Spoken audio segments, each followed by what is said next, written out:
Hey, what's going on, guys? It's your boy, Nerd Mode On, and welcome to episode 8 of Battle Reports, a video series where I'll be going over a particular weapon in Battlefield 1 and breaking down the statistics of the weapon to provide you guys with a better idea of how the weapon will perform on the battlefield. So for today's episode, we're actually going to be taking a look at the Remington Model 10. Now, of course, in Battlefield 1, it's known as the Model 10A, but that's primarily due to licensing, considering that they have to get approval from Remington in order to use the Remington name.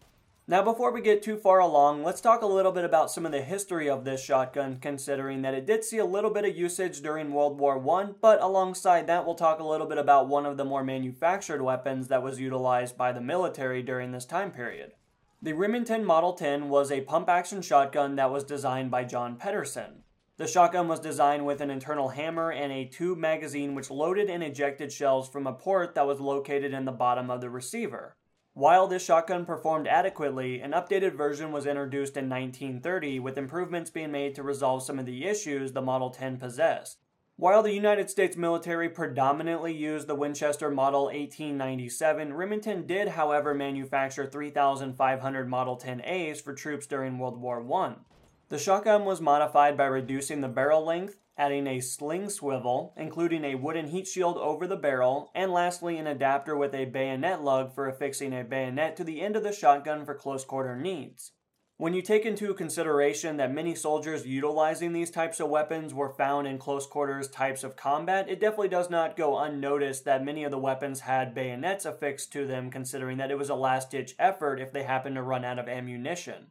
This time period was riddled with lots of last-ditch efforts, considering that we were trying to gain as much ground as humanly possible, so a bayonet charge in some circumstances were needed in order to take an additional trench or to move a little bit forward to get closer to the opposition.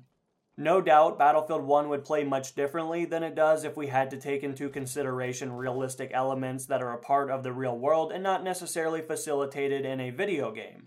With that all being said, let's transfer back over to Battlefield 1 and talk a little bit about some of the variants, considering that we do have 3 available variants for the Model 10A.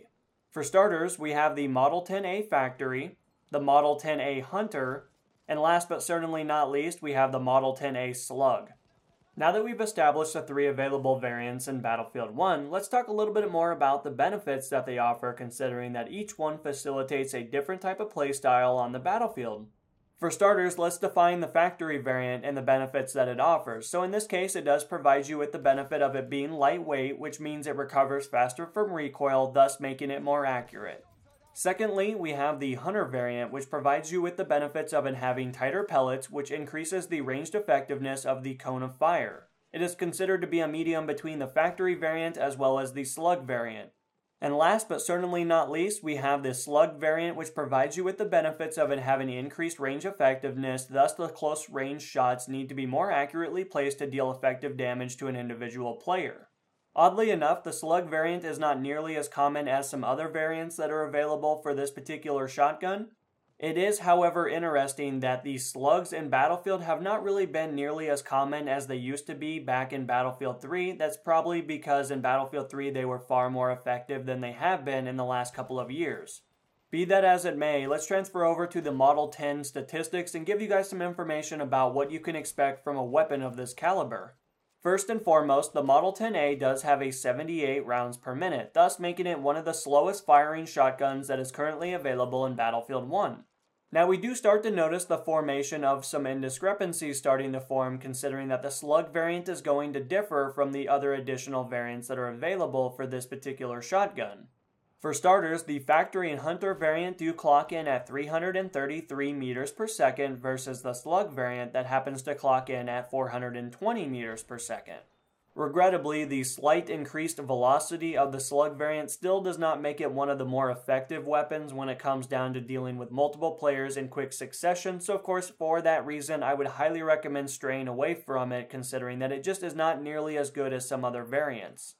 Transferring over to the damage model, we do notice that the Factory as well as the Hunter variant do contain the same number of pellets, as well as the damage model is the same across the board. Each pellet possesses the ability to do a maximum of 8.4 damage as well as a minimum of approximately 4 damage. Likewise, if we happen to take a look at the slug variant, of course we'll notice that this particular slug will do a maximum of 112 damage at approximately 9 meters.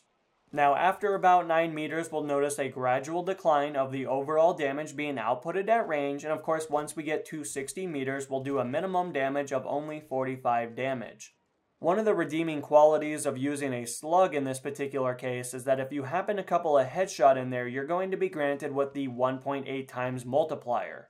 This can be extremely beneficial if you're trying to snipe people across the map with it, but at that point I would probably recommend just using a sniper rifle, considering that you'd probably have a little bit more better ranged effectiveness and be a little bit more accurate in the process.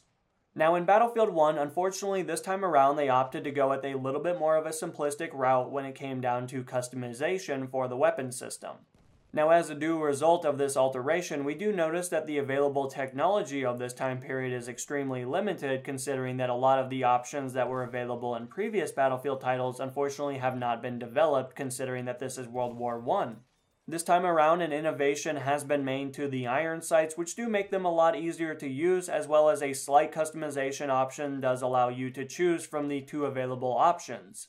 Unfortunately, due to the devastating nature of shotguns, many players will use them in hipfire, considering that that is one of the more far effective ways of utilizing this type of a weapon.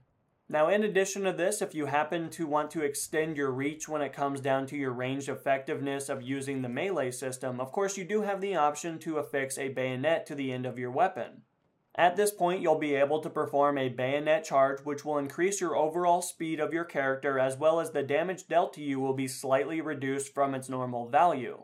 Alongside those benefits, if you happen to make contact with an enemy player, of course you will lunge your bayonet into their body, thus thrusting them into the ground. So as you can see, utilizing a shotgun in close quarters combat is extremely devastating to the opposition, considering that it doesn't give them a whole lot of room to navigate away from your pellets. The constant barrage of utilizing pellets to rip the enemy's flesh off of their body is going to be extremely beneficial when it comes down to killing multiple players in quick succession. Now, while Germany declared shotguns inhuman during World War I, this would not stop them from coming back with a vengeance in World War II.